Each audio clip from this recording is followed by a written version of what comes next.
So tell me about your books, because you said you're an author also. So building, selling books. Go ahead. Perspective. I wrote it in 2016. Okay. It's just about the when you go to school as Africans, just like anywhere, you are not really taught about money and how come out and build a business. I put my thoughts in a book that you're conditioned this way, but when you come out, do you even have the jobs? And I'm sure you met a lot of young people who are saying that I want to travel. That is part of it, because you're looking at either I get a job which pays me well, or maybe travel to America or England, or sometimes even join politics, which is career, or start a church. Those are the options. But for me, livelihood. You slip something in there real quick. You slid it in there.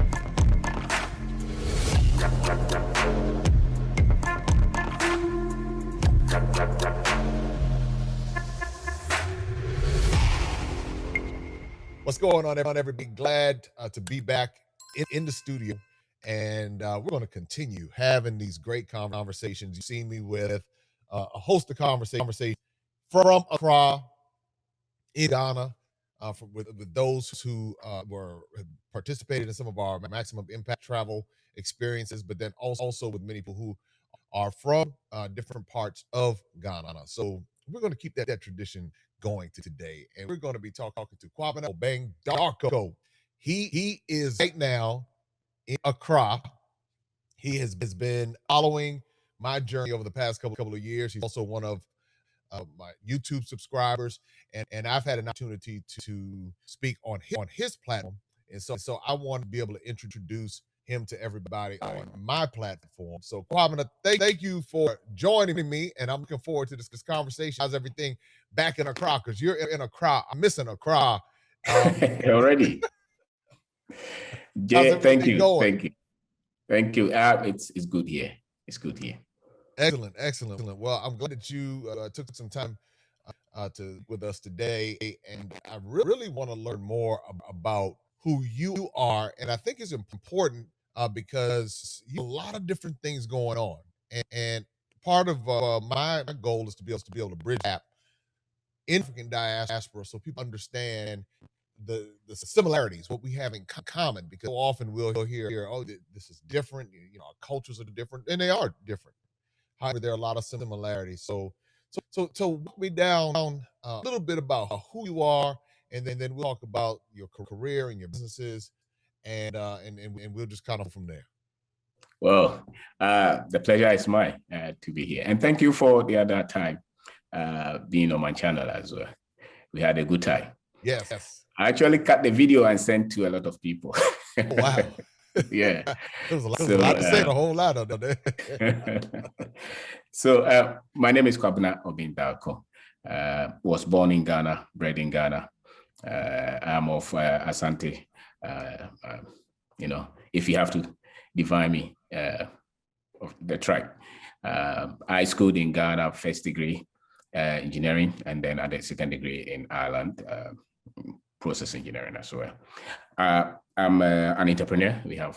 I've built businesses with my wife, Marie. We have 3 children. I write books as well. I have 3 books, and I have YouTube channel. Our businesses are in retail, into real estate development and construction as well. So yeah, you sound like you might be related. we might be related somehow. Now, so your name, that's Tuesday born? Yeah, it's Tuesday born, Kwabena. Yes. All right, and I'm Kojo. Yes. Kojo Twin Barama. That's right. I'm getting it, because there's a lot of people corrected me when I first started my journey. I didn't understand that it pronounced tree, and I would say tweet because in English, CTWI. So it's tweet. But when I guess tweet, Yeah. it's a little extra in there. And so, so now I'm learning, and of course, obviously understanding the different days of the week. So that as far as names as part of the addition for the Ashanti tribe, it is to have I guess the first name is the day you were born on, and they have your a different name. I guess they call it a spirit name or something like that. Am I correct? Yes, you're right. You're right. And so yes, that's just as you're familiar here with different cultures, this is what stands out. You learn, and I could tell like if somebody's name doesn't sound like one of the week, then I can tell from a different ethnic group, or maybe they're from North, or maybe they're from somewhere. So that's I mean, there's so many different ethnic groups right there. Ghana, because in America, people think that they hear Africa and they think, oh, Africa. And it's just like, no, you can go within Ghana and find 25 ethnics in a particular area, and speaking, those groups will speak different languages. All right. So now tell me how did you get to become or your interest in engineering? Whoa. I didn't expect that. Part of the reason I was good with mathematics, in the secondary school. I actually represented my school in some of the science competition. So I was good. The first, the top people, I was from what we call SS1 to the time I completed, yes. So the option was I did physics, chemistry, and mathematics as the elective, as we call them. And so once you do those, then you're likely to take engineering or physics or chemistry or mathematics or any other that requires those electives at the university level. And I didn't want to be a doctor. So obviously, I was good engineering.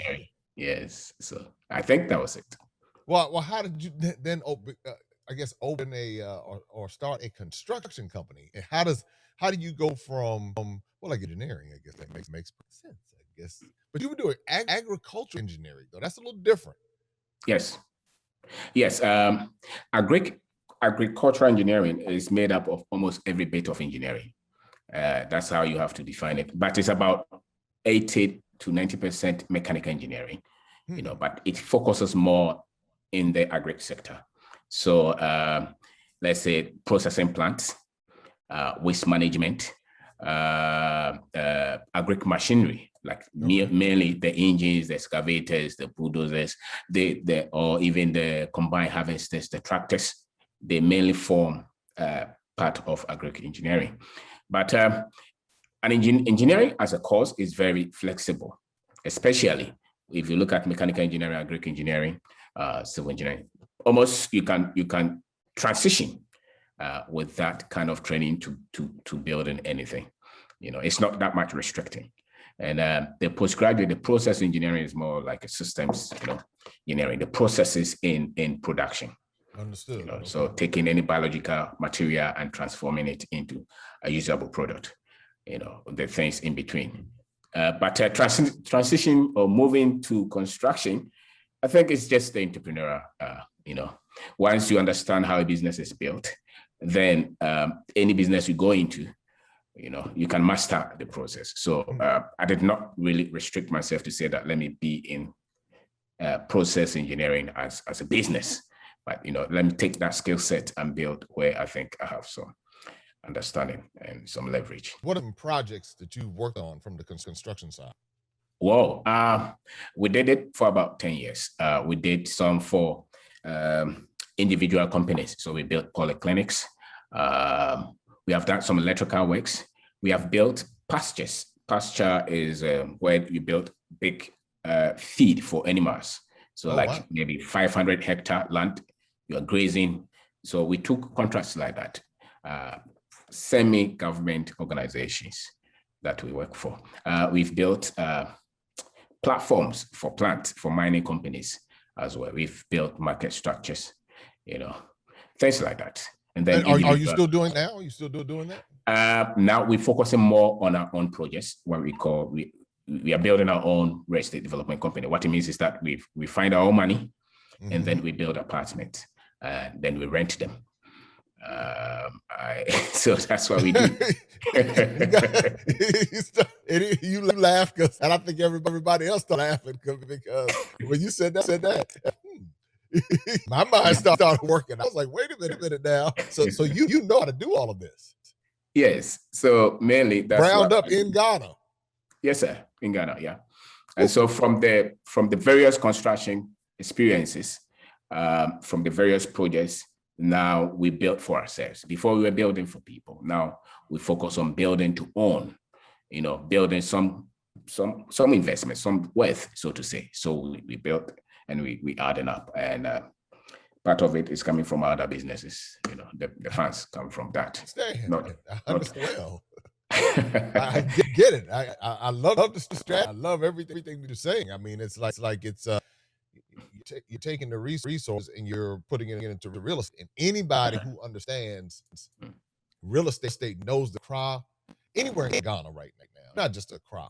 I mean, everywhere I went, from Takoradi to Cape Coast to Tale to Kasi to Tema, you can, and of course Accra, you can see the explosion. I mean, there's an explosion happening in Accra like I've never seen before ever. I watched DC explode, Washington DC. I watched it explode back in the 90s, and with real estate development, and seeing the same. I watched Atlanta to explode with real estate development, but even with all that, Accra's doing I've never seen before. And the difference there is that our market, the funding is not as in other markets.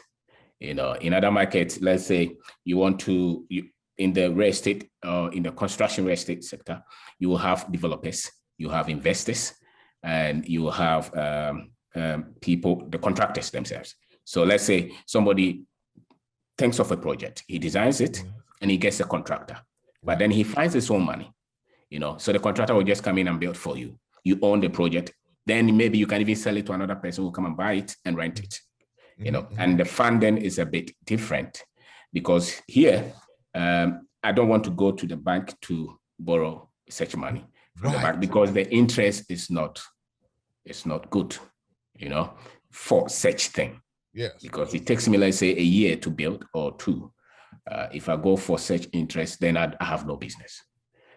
So we want to leverage our skills our skill set, our expertise in the construction, so that we build, at discount if you want. Understood. If I'm building, I'll build at a certain advantage. That profit then becomes part of the funding. So if I have $1 million and I'm building, maybe after building it, I'll sell it more. But this time around, we've sourced the funds and we build it ourselves. So, it's a bit different. So you're looking to be able to keep the, you're going to do like a build and hold process. Is that correct? Exactly. Build and hold. So, yes. So you source your money, you design it yourself, you put your team there, they build it, and then you own it, you manage it yourself. And you rent it out. Yes, sir. That's what we're trying to do. Yeah, that's brilliant. I mean, again, that's the pathway. And if you do those wherever you are in Ghana, then you'll definitely amass the wealth because see what's happening, and a lot of people are curious, about what the process, how it goes. But you're leveraging, like you said, you're leveraging your knowledge, expertise, your skill set, and that carries a value in the marketplace because you know how to do it. So you're able to. And then you're also, the Ghana system too, which is very different from the American system. Like you said, in America, you just go get a loan and do your thing. And I think the interest rates might be lower in America too. Yes, it's lower. But again, that's a part of what you understand, because I'm having a condo in in Kwabena. No, a lot of people Okay. know where. Let's just say Accra. So everybody kind of has an idea. And what I was able to do with the finding is basically self-financed and put down a certain percentage, and then because it's being built, then I'm able to pay a certain amount, but it's paid off by the time the project is complete. Mm. So there is no loan attached to it. It wasn't an expensive property at all, but it's I appreciated that because there was no interest attached to it. Now, obviously, the monthly payment is considerably higher because it's going to be paid off within the time frame. This, I think, it's either a year. It's a year. It's 12 months. So it's paid off, but and then I don't have to deal with any loans or the other stuff that's going on and everything that you talked about. But in America, on the other hand, what we do is we go look for the loans and they even have something here called hard money lenders, and then you have hard money lenders with very high interest rates, and primarily people use hard money if they're doing rehabs or quote unquote flips. If somebody's doing a flip, then they'll do hard money, which kind of makes sense in one sense because you're using other people's money to be able to make money. So in this particular system, it works well if you're to sell the property. Otherwise, you get stuck with that interest. But I get it. So with so tell me about your books, because you said you're an author also. So building, selling books. Go ahead. So Perspective, I wrote it in 2016. Okay. It's just about the when you go to school as Africans, just like anywhere, you are not really taught about money and how come out and build a business. You really go to school and you're a good student, and you when you finish, mainly you're conditioned to come and look for a job. So you don't ask the child in school when you complete when you grow what you want to become. They don't want to tell you when I complete, I want to become a business owner. That's not really something on the table. You want to be accountant, lawyer, engineer, and mainly what it means is that you have to go and work for another company or for the government. So having got through that, I put my thoughts in a book that you're conditioned this way. Now, when you come out, do you even have the jobs for you to say that I'm just out of school, I'm just going to get a job? If you're lucky to get a job, no problem. But how about if you don't get the job? What do you do? So that's the conditioning. And I'm sure you met a lot of young people who are saying that I want to travel. That is part of it, because you're looking at either I get a job which pays me well, or maybe travel to America or England, or sometimes even join politics, which is career, or start a church. Those are the options. But for me, hold on. livelihood. You slip something in there real quick. You slid it in there. Okay. Before I go there. Okay, keep going. We're back to it. We're going. Okay, so I'll put my thoughts there that after your engineering school, if you want to start a business, you are technically not equipped, because when you complete engineering, at least you should work in industry for about 5 years to get expertise. And if you don't get that industrial exposure, which means that you don't have anything that you can produce and take it to the market as an engineer, myself as an example. Okay, so what kind of business can you start with virtually no skill set, but you have a degree or you have a second degree, something like that? Now, in terms of money, you don't even know how you are going to manage the money, unless you come from a very wealthy family, And in terms of selling, because selling is so crucial in business, the leadership that you have to provide, the people that you are going to recruit or team up with, do you understand who to pick, who not to pick? Do you even understand the market that we have, the culture, how the people buy? What do they look for? How do you even manage these people? So all these things, you're dealing with them. And then the superstition, I'm building a business, I get to a place, I'm stuck. Who do I blame? Do I have to go and pray to God for him to solve it for me? Or is a structure that I have to study? So how do you learn to build systems? Not like America. All these things we went through in 10 years. What you're talking about sounds like what a lot of people dealing with here in America. You see, so you make a lot of mistakes. You go through like that, and then after you have had some level of exposure in terms of what business is really about, then you start to see the success. And that does not come for me. It does not come before 5 years. It does not. Okay, so you are going to go through a lot. Okay.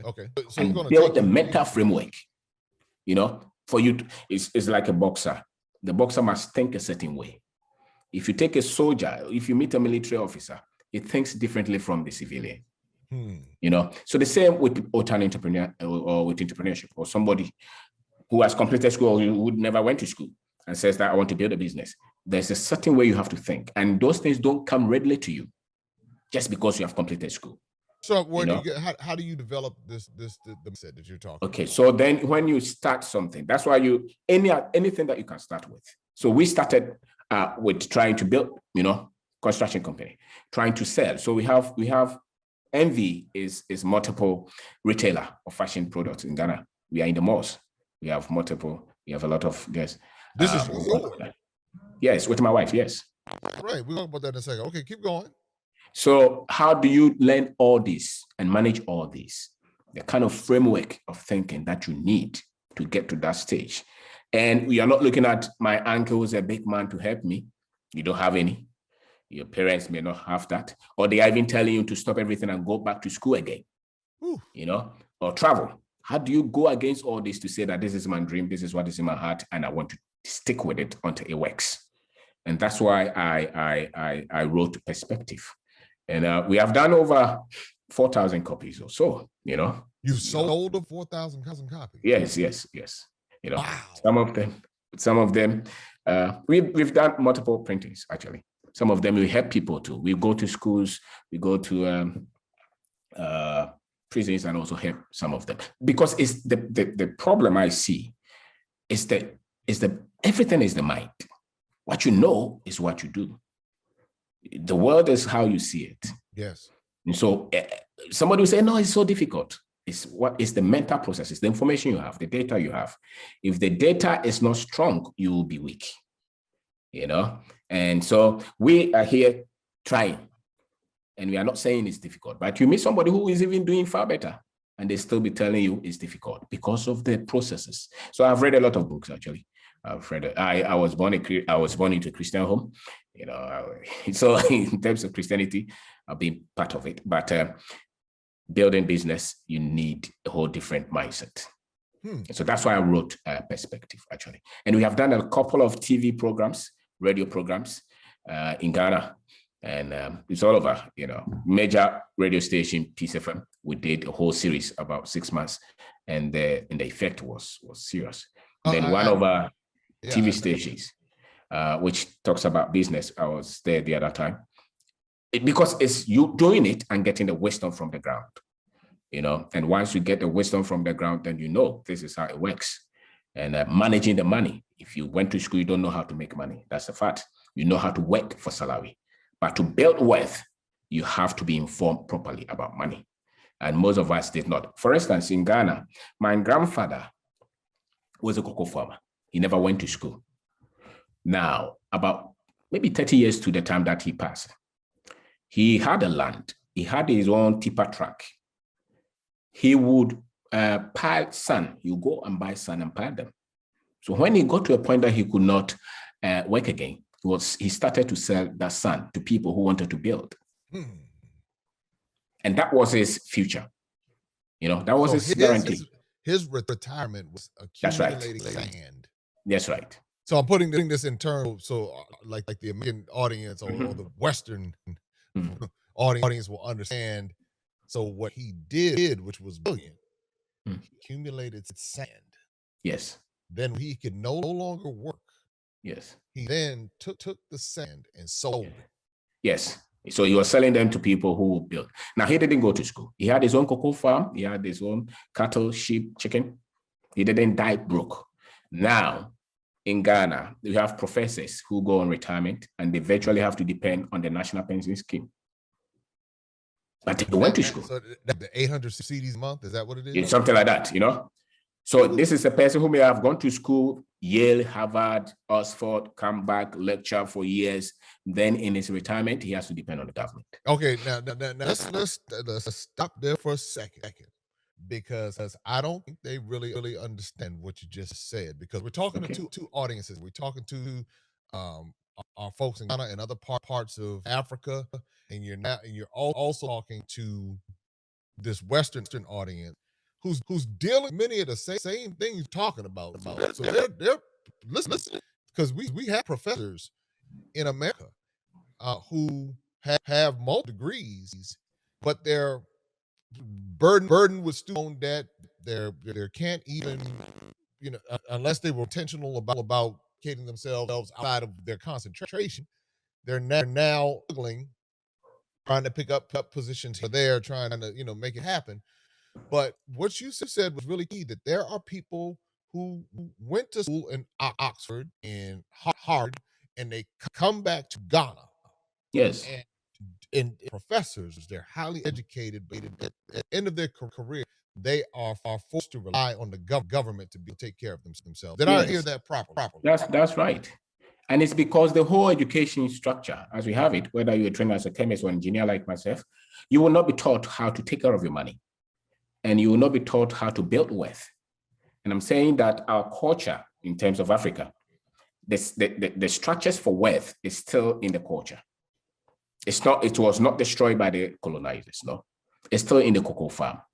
It's still in my grandfather building up something and sell, So that's why when they go to school, until they intentionally study money, it will be very difficult for them to build wealth, because then you have to rely solely on the salary, and that takes a lot of time. And that's why I wrote that book, Streamline, How to Teach Yourself Money. Because if your financial knowledge is weak, it will be very difficult for you to run a business. Running business is purely about finance. You're doing mathematics, but it's with money. So who do you employ at what point? Which product which loan do you procure at what point? If that information is wrong, you will meet so many problems in your business.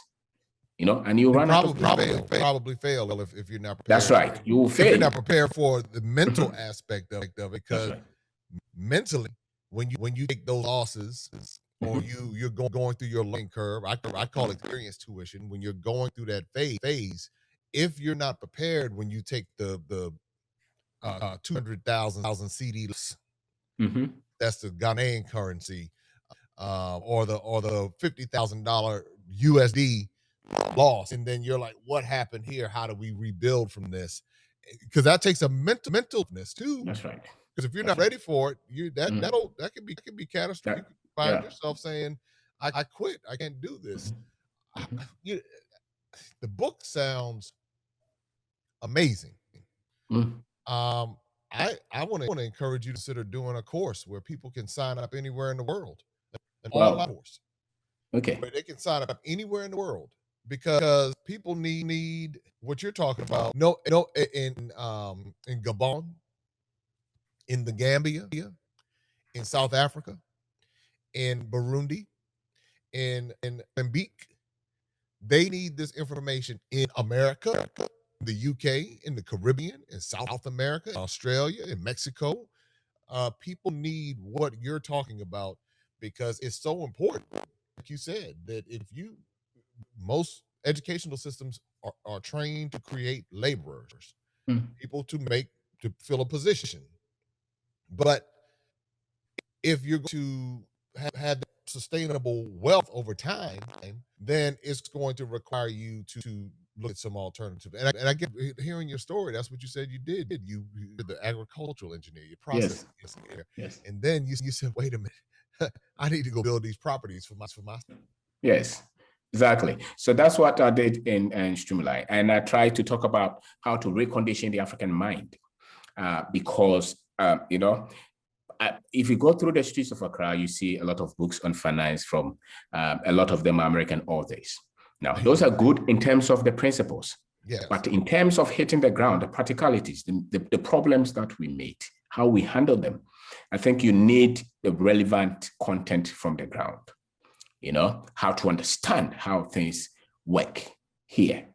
Now, if I'm a Lebanese or Indian or Chinese and I want to develop in Ghana, they come with that money. They procure loan cheaper. They come. Or maybe sometimes they partner with somebody, they come. That's why you can see some buildings. That is it. But if you are like me and you want to build the money here and put into these things, you really need to think as an African. And one of the things that you have to also solve is that you have to be brutally optimistic as an African about yourself and as about the continent. And you have to talk to defend Africa and talk with need or with dignity. Yes. Because everything that is being thrown at you is trying to tell you that you are nothing and you don't have anything and you can't do anything. And you hear people saying the government is corrupt, the people are dishonest, all those. You cannot build wealth if you think like that, because creative ideas don't come to the pessimists. Creative ideas come to those who believe it's possible. So even if it's 1% positivity that you have to focus on, because that is what you need. Let the others focus on the 99%. It's okay. Right. Let them do what they're going to do. That's right. But if you want to build as an entrepreneur, then you need a lot of optimism, a lot of hope, because everything is telling you it can't work. And at every point in time, you can give up. So you really have to be called like a madman, crazy. Yeah, and they will crazy. They will. But you know what? But let them call you crazy, because I've discovered the ones that call you crazy, those are the ones that are crazy. So you just know what? You call me crazy, that's all right. Watch my smoke. And that's right. How would you encourage? Let's say somebody going into high school and they're trying to make some decisions, and they're looking and they're saying, all right, the family pressure, because I recognize in certain countries in Africa, family pressure to be, and this is around the world. This is not Africa. This is India. You name someplace. Family pressure says you're going to be a doctor, you're going to be a lawyer, you're going to be this, and for that person who said themselves, but I want to build wealth. I don't want to go into a bunch of debt in order for this to happen. How do you encourage that person who's dealing with that type of social pressure, family pressure, to go down a particular road? How would you encourage them with principles that you've shared? Well, in my third book, Resilience, I talk about how to build courage and strength as an entrepreneur. Family would always want to protect you. My parents actually live in America, and they would not want us to be here in Ghana trying to build something. They would rather have us live somewhere and practice as engineers, but once you have a desire in your heart, that never dies. It never dies. So it's either you listen to that and train and go and work that thing out, or you become sad and follow the family dream. Now, I would say that because the family invested money in you, engage them, show them respect. Even if they want you to take job, maybe take it. But still, school your mind, school yourself, learn about the business you want to build. Use your time, the free time that you have, to learn about selling, about the industry you want to be in, about wealth, about finance, about how to build structures. At a point when you start, and the thing is, you don't just learn about them. At a point, you must start. And you start small. Once you start to see progress, once you start to see things coming, the same family will turn around, to say, now they see you have 100 workers, 200 workers. They see the business. They see you build this. At that point, even if they are not happy with the fact that you didn't become a doctor, at least they can see that you're doing something significant, and most of them, you see, the world, most of us don't know what it takes to build a business, because they have talked fear into us that building business is difficult. They have put a lot of statistics there so that we all stay out of it. And then we all just have to stay and say that this is okay. I think that the parents may also be part of the same thinking. But once you start and they see that maybe it's possible, and particularly those of us in Ghana, we have people who have completed school, and maybe you have tried several times, you don't have any place, any so-called offer, it's better you try something. Maybe at least there's a chance that you can win, than doing nothing at all. And if you try, be proud of it. Right. Whatever that you're selling, if it's cocoa, if it's wache that you're selling, be proud of that. Because you said cocoa and what? Yes, cocoa porridge, the porridge that they sell. And what? It was something else you said. Or wache. Yeah, you said. I thought you said wache. See, I catch these little things you say. I said, wache? It's like my favorite dish coming out of Ghana. So that's why I was like, did he say wache? But like you said, with cocoa or wache, making sure that you do the very best with it. That's right. I did say I wanted to come back to something that you said earlier. So you said that the options that a lot of people have when they come out of high school, I guess, or college, they run that down for me again, the options that they have. And I'll tell you when you say what caught my attention. The church. You just right over it. That's an option now. He skipped everything. They skipped all other ones, he said. A church. Yes. So that's a business. That's a business option. Is that correct? It's a business option. It's a business option. It's a way people are trying to build profile. They will deny it. They will talk against it. They will say that you are attacking them, but that's the reality. But they do that in America too. I mean, it's similarities. I mean, it's a lot of similarities. I mean, I'm familiar with the church world and understanding. Yes. So and I'm not going to go that road today. But when you said it, I was like, oh, they do that there too. Oh, okay, that's how this works out. All right. So they do that because they basically they can't get a job or don't work. See? I saw a billboard in a crowd that said every pastor must work, and I looked and I was like, wow. I was like, wow, this is deep, So, but go ahead. You want to say something? You see that the history of education was more of a theology, and the way the Europeans introduced education here was to help us to read the Bible. Okay. So the very first people, the so-called school that they brought, because we had our own way of educating our people, and they had their own way of keeping information. And so when they said that they should educate them, they started with the church kind of education. They didn't start with science education, engineering education, mathematics education. No. And education really is when you give the people tools to transform the materials they have into something usable and to solve the problems that they have. Now, that has stayed with us all these years. Okay, so even when you go to school, in the university, the engineering student will probably be playing keyboard in church than go to the lab to come up with a product. So when he comes out of school, industry is not trying to come up with a product. I played the keyboard and I was playing it in the choir in the university. Oh, you play keyboard also? Yes, but I was playing. Y'all related. So we might be related here. There's similarities going on. Got my situation back. So you said that. Okay, hold on, because see now I didn't know we were about to go down this road, but it's here. So you said that because Europe created the educational system, the one now, is it right? Yes. Okay. And they created this educational system is not to give the tools, but to be able to teach the people to read the Bible. Is that correct? Yes. Yeah. That's it. So why would they want to teach the people how to read the Bible? In your understanding, why would they? My understanding is that if I teach the tools. Okay, so if I give you the technology and I give you higher engineering models and theories, how to build a gun, build a ship, build a technology. Yes, if I equip you.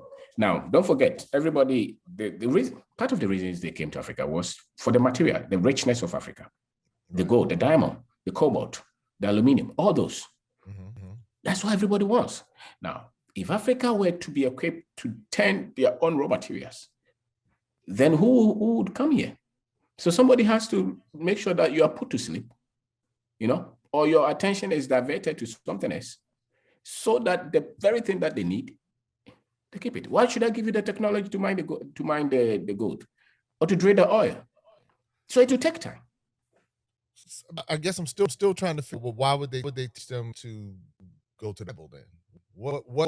How would they use that as a way to slow people down?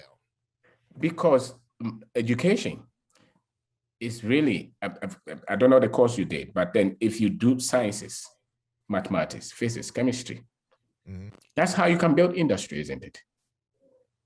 So I want to stop you from building industries. I don't want you to own. So how does teaching the Bible do? No, but I'm telling you, this is the most important thing. Okay. The religion is the most important thing. I'm teaching you, go to heaven. Don't focus on the material things here. Forget about the gold. Forget about the diamond. It's not important. Right. Focus on God. Rich and to enter the kingdom of easy. That's right. Easier for emphasize that thing in the heads of the people. So if I'm sending my child to school, I want him to become a theologian, because that's what is available.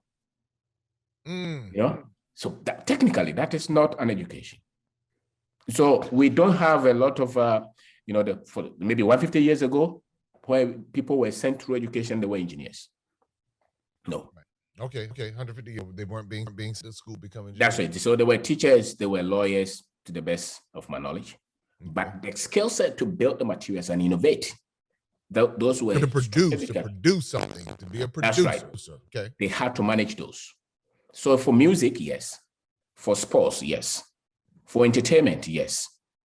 But take this, build this plant, build this machine, produce this lathe machine, this drilling machine or drill machine or rig boring machine, build the engine, set this processing plant. Those were carefully controlled. That kind of information. Okay, but with that though, you would see where in Egypt and other places throughout the continent, where quote unquote, lack of better terms, Africans would instruct this. They had these engineering skills. They had this ability to do it. So how did the colonizer come and manipulate this and then turn it? Because really, everything you're talking about, the lack of knowledge of how to manage resources, the mindset, all of this is a trickle down effect of something that happened along the way that created this system by which we think, because we think a particular way, or by and large, of course, not everyone, but by and large, systemically on a global scale, because what you're saying mirrors happening in many parts of America. Many students come out of college with multiple degrees, ill-equipped to be able to manage resources or start a business, or they have to be intentional and go down a different road, push back against culture and say, I'm going to do this and invest the time into it. So what happened? And I guess from going from the engineers of the pyramids to now this new generation of people who are trying to figure out. Okay, so see the interjection, the interception, the 500 years from the 14th century, when they came, they were on the coast. Yes. Those in the forest were doing their own thing. Right. But let's say when they started to divide us, to say this is Ghana, this is Nigeria. Yes, in 1885, right? That's right. Now, we accepted their form of living, their form of governance, their system, right? Their form of education. Now, if you accept that, even if you knew individually, you could have people who knew that, but structurally, the pattern that we had agreed was to follow theirs. Right. That was the pattern. And so now send your child to school, but you send that child to school, even if he knew how to mine, by the time that child comes out, just as I give the example that the professor now, may forget that he has to create wealth. But my grandfather didn't go to school, and he never forgot how to create wealth. So that now a system is created where you may be somebody, but by the time that you are processed, you are melt through that structure, you become another one. But then the content that they have given you will make you not go back and build for your people, for yourself, build industry. Your mind will be shifted from there. And one or two people may pass through that, but as a group, to say that if you have 100 students, maybe 80 would have to do these things because we need to build industries.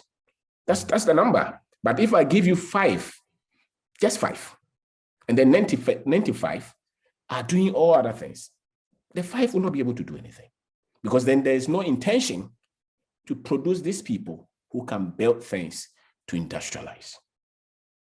So part of what we fight with is the form of training that systematically we've been given in Ghana and everywhere in Africa. The world lusts after. I'm gonna use some terms too. The world lusts after master's degree, higher degrees. They feel they're educated, and they feel as though they've arrived. I mean, when you start breaking this thing down, you talk about distractions. That could even be a potential distraction, because you talked about your grandfather not going to school, but he was not broke. But then I know so many people with multiple degrees that they look great, but they're in their 40s and 50s with $300,000, $80,000, $100,000 in student loan debt, trapped in a particular industry. And really, this industry extracting all of their talent to build itself up while paying them this salary. And even we've been embraced and appreciate. I don't want to say appreciate, because you should appreciate what you're able to get, but embrace and become comfortable with it. Become comfortable with this salary, without ever realizing talent that you bring to the table. That's right. That's actually building these multi-million, billion-dollar industries. And they said, we'll pay you $100,000 a year. We'll pay you. I'm talking American now, Yeah. Or we'll 600,000 CDs a year. And then you're like, yes, but you're making them 60 million CDs a year, or millions of dollars. Your creativity, your idea. And so what I think a lot of people are starting to do, because of what you're doing, and is they're waking up and they're saying, wait a minute. I'll use this job as my startup cap for my business. But while I'm working this job, I'm going to take my money. I'm going to manage my resources. I'm going to allocate resources properly, so I can use that startup capital and get that chain rolling over here. So people are waking up to it. And see, yes, can you imagine? Let's say they had a lot of thousands of my kind. Yeah. You come out of school. And they say, you have all this coconut, cashew, gold, diamond. All of you, let's have a structure where you go and try, build some skill set, and then go and start some industry. We will start to stop to say that, maybe some Chinese are trying to build a factory here. Because then you have a lot of us on the ground who believe that we must build our own industries. Yes. But if you don't have the required training, the required education, can you build a structured industry? That will be difficult. No. That will be difficult. And so all over, anywhere you see Africans, it's not just on the continent, everywhere. That side, they try to turn it a little, so that then we look at the other side, and then we forget here. We forget the innovation, we forget the industry, we forget the wealth building, we forget all those. And then we look just here. And then the people. Now you see that the others are telling you that they have the expertise to mine the gold. And then when they structure the company, the very top 5 is all, they, not us. Yes, I got because that is something that we have to look at. And so I think that is part of the reason that they intentionally took the higher technical education up. Out of apprenticeship, that's fine. Carpenter, mason, that's okay. But it gets to a level you need a highly technical mind to structure. Build some of these structures. That's right. And that side, they said that no, give them law, give them theology, give them literature, give them English, take the science, take the engineering, take the mathematics out. And that we have to bring. But now you start to see a strong STEM sector, science, technology, engineering, and math. You're starting to see that, especially in places like Angola, Nigeria, Ghana. You're starting to see this strong presence. And I think because a lot of people are pushing back, like you are pushing back, saying, hey, you know what, let's get this technology and let's couple that with entrepreneurship understanding. Let's couple that along with financial literacy. Let's put it all together. And at that point, we, and when I say we, meaning those of us who are championing these causes, we're now able to compete on a global scale. And that's why they're going so many. I saw a commercial in Dubai with them trying to go to Angola because what's happening in Angola and what Angola is doing, how they help Portugal get out of some mess recently financially because of what Angola has going on. It's I tell you, we could go on and on and on and on and talk about this, and we need to do a part two. We need to do a part two. I want people to find well, where can they get the book? That's what I want them to know. Where can they find your book? Yeah, we can also talk about we can also talk about the retail and how we built it as well in the retail shops. Right.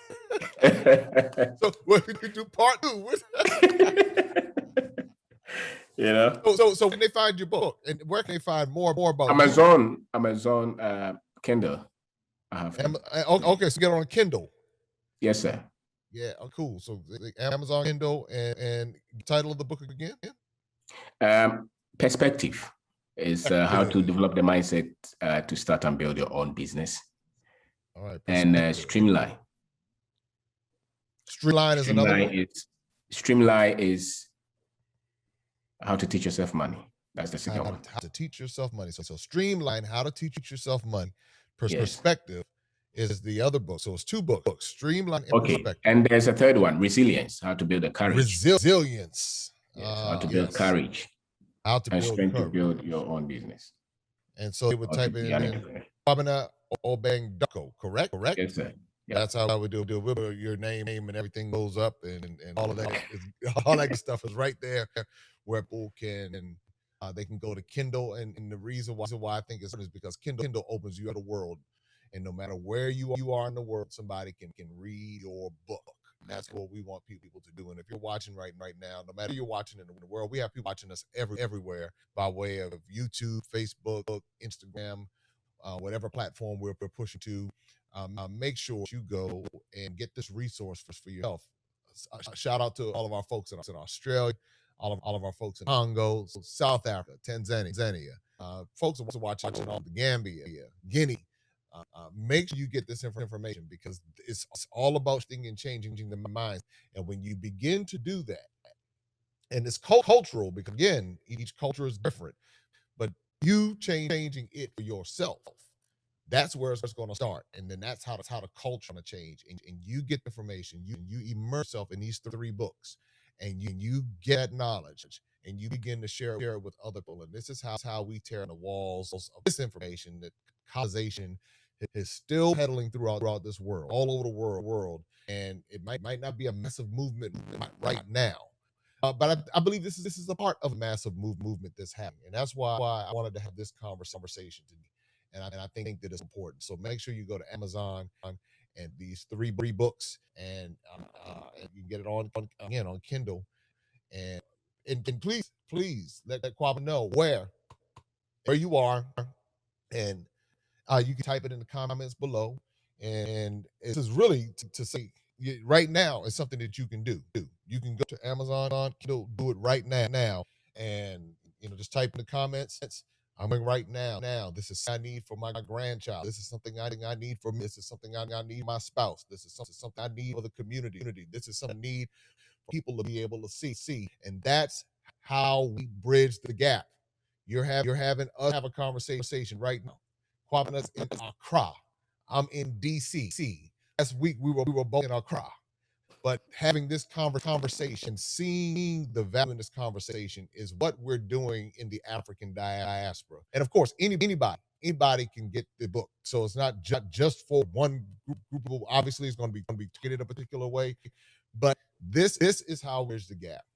And the topics are clearly that we're dealing with in America. So all of my American viewers, make sure if even if you just doing it to show you love, make sure you go get that book on Amazon Kindle, and we'll see how we can continue to get it distributed throughout the world, even hard copy. But right now, it's about getting information out there quickly and getting it out there effectively.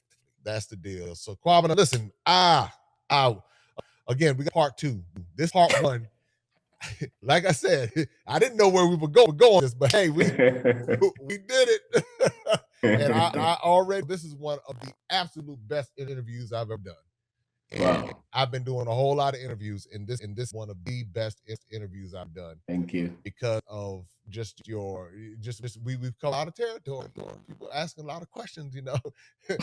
So, brother or sister who's about to start that church because they thought that was going to be their job. They're going to reconsider it, or they're going to send some messages to you. All right. Well, please tell Marie I said hello. And again, thank you so much. We've been talking to Obeng Darko. And again, if you need to rewind and watch again, please subscribe, like, share. This is how we bridge the gap from maximum impact with Jay Cameron. Open up your eyes and see all the fun and mystery. Take an African adventure with Darren and Destiny. From the mountains to the shore, so many things to explore. Take an African adventure with Darren and Destiny. The Adventures of Darren and Destiny. And Darren and Destiny are twin brother and sister, and you go on their adventures throughout the African diaspora, meaning so African diaspora destinations, primarily focused in Africa, but we go to South America, we're going to go to the Caribbean. Their first book is going to take you to Ghana, and then we're going to go on a safari, and from there we're going to go to Ethiopia, and then we go to Salvador, Brazil. And what the goal is to be able to inspire curiosity in the continent of Africa, in our children from a very young age, and to really tell a more accurate story. Most of our children are exposed to negative images, late night infomercials about how bad things are, everybody's sick, everybody's poor, everyone's uneducated, but that's simply not true. So what Darren and Destiny and their family do is they go to different African destinations. They are learning about these different places. You're beginning to see positive images, but still telling the truth. I mean, that's the important thing, to tell the truth about some of the things that have occurred. But it's all done on our children's level so they begin to understand it. And it begins to pique their curiosity. They begin to learn more. And hopefully one day they will want to explore and visit the continent of Africa and its many countries. There's just so much that Darren and Destiny are able to do, and as they're doing it, it's like they begin to open the minds of a new generation, and they don't get bombarded and indoctrinated with negativity. They're actually able to see positivity and inspiring images and messages about the African diaspora, as well as those who are still indigenous to the continent of Africa, and they begin to learn more and just see things differently. So I'm excited about introducing the Adventures of Darren and Destiny.